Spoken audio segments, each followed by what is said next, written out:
পানির যে ন্যায্য হিস্যা এবং তিস্তা মহাপরিকল্পনা বাস্তবায়নের দাবিতে তিস্তা নদী রক্ষা আন্দোলন কমিটির উদ্যোগে ইতিমধ্যেই আপনি যেভাবে বলছিলেন যে পদযাত্রা কর্মসূচি, সেটি কিন্তু লালমনিরহাট পয়েন্ট থেকে শুরু হয়ে এখন পর্যন্ত চলছে।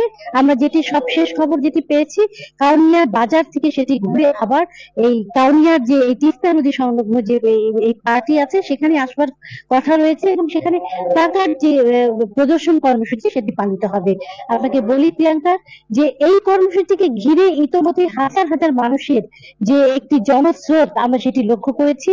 এই রেল সেতু এবং সড়ক সেতু, এই সেতুর মধ্য দিয়ে যে পদযাত্রাটি গেছে সেখানে হাজার হাজার মানুষের মুখে স্লোগান ছিল একটি, সেটি হচ্ছে যে কোনো মূল্যে তিস্তাকে রক্ষা করতে হবে। এবং তিস্তা রক্ষা না হলে এখানকার এই পাড়ের যে মানুষগুলো আছে, তিস্তা তীরবর্তী মানুষজন যারা একেবারে দারিদ্রতার মুখোমুখি হয়ে এখন জীবনযাপন করছে, তাদের সর্বস্ব হারিয়েছে এই তিস্তা নদী গর্ভে।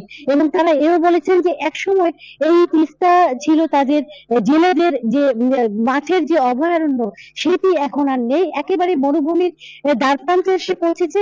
আপনি দেখতে পাচ্ছেন যে পিছনে যতটুকু পানি আমরা দেখছি, কিন্তু বিস্তীর্ণ এলাকায় শুধুই চর, যেখানে কোনো রকম জীবন জীবিকার সেই সুযোগটি থাকছে না সাধারণ মানুষের জন্য। আমরা যেটি জেনেছি যে এই কর্মসূচি শেষে আবার বিকেলে এখানে সমাবেশ হবে, জনতার সমাবেশ, যে সমাবেশে বিএনপির ভারপ্রাপ্ত চেয়ারম্যান তারেক রহমান বক্তৃতা করবেন এবং সেটি অবশ্যই অনলাইনে যুক্ত হয়ে তিনি বক্তৃতা করবেন। এবং এটিও জেনেছি যে আজ সারা রাত এই পয়েন্ট সহ যে 5 জেলা, তিস্তা বেষ্টিত যে 5 জেলা, এই 5 জেলার 11টি পয়েন্টে একটা উৎসবের মধ্য দিয়ে এই আন্দোলন কর্মসূচি সেটি পালিত হবে এবং আগামীকাল সকালে তারা ফিরে যাবেন এবং পরবর্তীতে করণীয় কি এই আন্দোলনকে ঘিরে তারা সেখানে আবার তুলে ধরবেন। এই ছিল এই তিস্তা পয়েন্ট থেকে, কাউনিয়া পয়েন্ট থেকে সবশেষ খবর প্রিয়াঙ্কা।